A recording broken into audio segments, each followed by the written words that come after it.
Namaskar everyone, and again welcome to my channel Economics Project Tips by SR Yadav. And in the continuation of how to make economics project, इसी series में आज जो हम discuss करेंगे वो करेंगे कि suggestive list of economics project for the class 11th।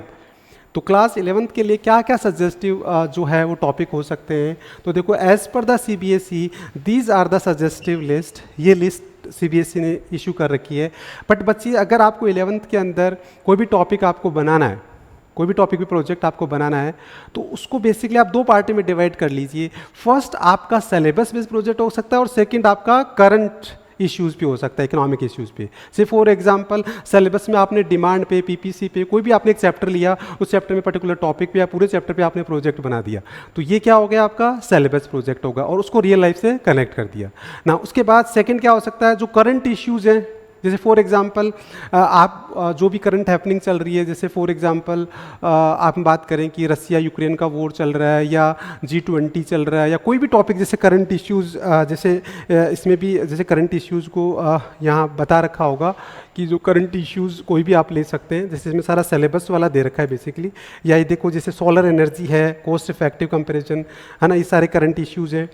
इसके अलावा और भी एनी अदर न्यूज़पेपर आर्टिकल्स, देखो यहाँ लिखा हुआ है न्यूज़पेपर आर्टिकल्स, जो भी, जैसे मैंने कहा कि इकोनॉमिक्स इतना डायनेमिक सब्जेक्ट है कि हर रोज़ एक मेजर हेडिंग इकोनॉमिक्स की होती है। तो इसका मतलब कोई भी गवर्नमेंट ने न्यू पॉलिसीज़ जैसे सपोज करो इम्प्लीमेंट कर दी, या कोई भी ऑल ओवर द वर्ल्ड में जो सेंट्रल बैंक्स हैं, RBI है, वो कोई पॉलिसी लेके आ रहे हैं, कोई भी गवर्नमेंट न्यू इकोनॉमिक पॉलिसी, तो उसका भी आप क्या कर सकते हो, उस पर प्रोजेक्ट बना सकते हैं अपने सब्जेक्ट से रिलेट करके।